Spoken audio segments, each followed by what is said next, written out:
Hi, so I want to talk about Joseph of Arimathea, and I'm going to tie him into yesterday's video regarding Nicodemus, who I had touched on the fact that I had recognized Nicodemus had dead faith, but the story changes, and I had it in my heart to talk about Joseph of Arimathea. And when I found out, like doing a little research on him, I was kind of blown away to see that Nicodemus was there with Joseph, helping him to get Jesus' body prepared for the tomb. But let me just, and that I found out this morning after I did the video of Nicodemus. So I was really blessed by that, to see that. But anyway, let me tell you who Joseph was. Joseph of Arimathea was a rich man. He's mentioned in all the four Gospels.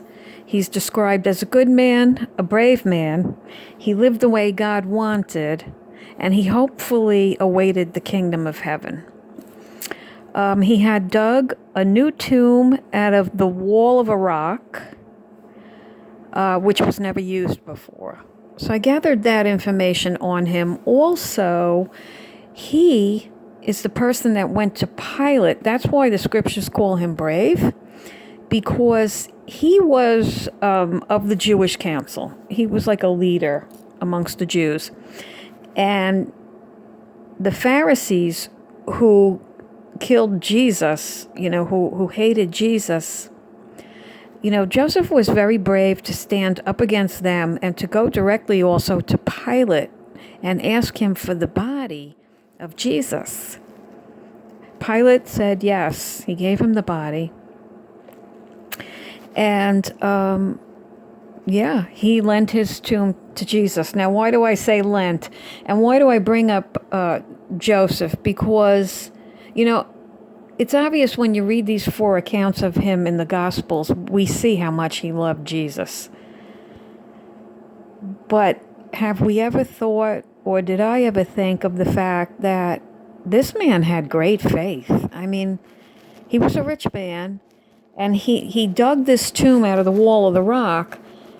You don't just go and dig a tomb out of the rock. It's a huge job. There were no tractors back then. There was no machinery. Joseph had to hire all these workers to do this heavy labor. And, obviously being that he was a rich man, he could afford to hire all the workers and get that job done.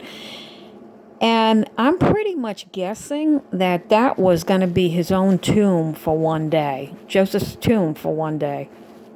But look at the faith he had, because, like I said, not only did he love Jesus, we understand that. Maybe he wanted to give Jesus the tomb. Okay, we understand that. But I really pretty much think far beyond that, because of what the scriptures say, that he was hopefully awaiting the kingdom of heaven. I really believe, like, Joseph felt like, you know what, let me just lend Jesus my tomb. He's only going to need it for 3 days, like he said. Jesus told the disciples, and on the third day, that he would rise again. And Joseph probably had so much faith in that. He was like, let's just, do a nice burial for him, put him in the tomb, honor him. But he's not even going to need it. I'll get my tomb back. That's faith. That's such faith. And it just blessed me. The story of Joseph, he blesses me. But getting back to Nicodemus, who I preached on yesterday regarding the lack of faith, when he met up with Jesus in John 3, we read about it. And he met up with Jesus, and he asked Jesus a bunch of questions. But, I had mentioned in that video that something must have stirred stirred Nicodemus to meet up with Jesus at night when none of the Pharisees were around who would see him. Something must have been stirring in Nicodemus, I mentioned. And now I go over to John chapter 7 and John chapter 19, and I find out more things as I'm researching about Joseph. I find out that in John chapter 7, like starting in verse 51, we see that Nicodemus is sticking up for Jesus to the Pharisees, because the Pharisees just wanted him arrested, and they reprimanded the people that they told to go arrest him, who said to them, we were just so fascinated by his stories, we didn't arrest him. So they got madder and madder, the Pharisees, but Nicodemus stood up for Jesus and said, wait a second, we're supposed to have like a trial before he's arrested. They would hold like a council before they would arrest. And so we see that. So definitely something was happening with Nicodemus's heart.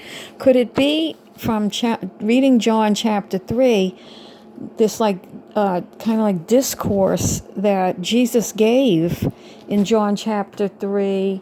It's very lengthy, where Jesus is explaining, and it starts out with, for so God so loved the world that he gave his only begotten Son, that whoever believes.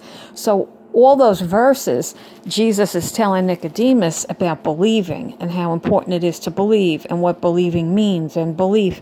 So if you go read them, you'll see that. So could it be that what Jesus was telling him that night, it stuck with him, Nicodemus, and eventually Nicodemus started to see how these Pharisees were, and his eyes started to get open. Could it be because, also in John 7, you can read about how these Pharisees downright insulted Nicodemus because he was from Galilee and he was sticking up for Jesus. They really put him down. So maybe that was an eye-opener right there for Nicodemus, because we read in John chapter 19 now that Nicodemus is there helping Joseph prepare the body. So now I'm guessing, it looks like Nicodemus' meeting with Jesus that night was a real preparation for Nicodemus to give his heart to the Lord.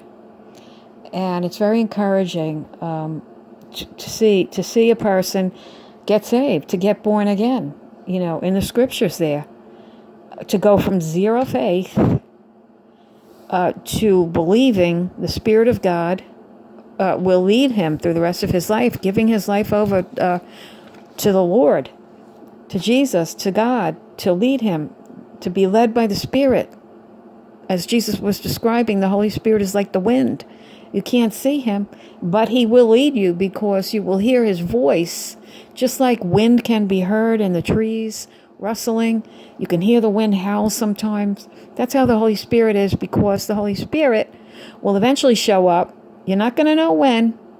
Walking with the Lord is seeking, knocking, and then finding him.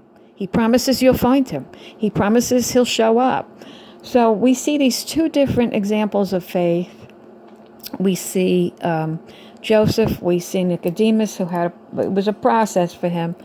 Joseph, the faithful one, really impressed me too. So yeah, that's just what I wanted to do, was to encourage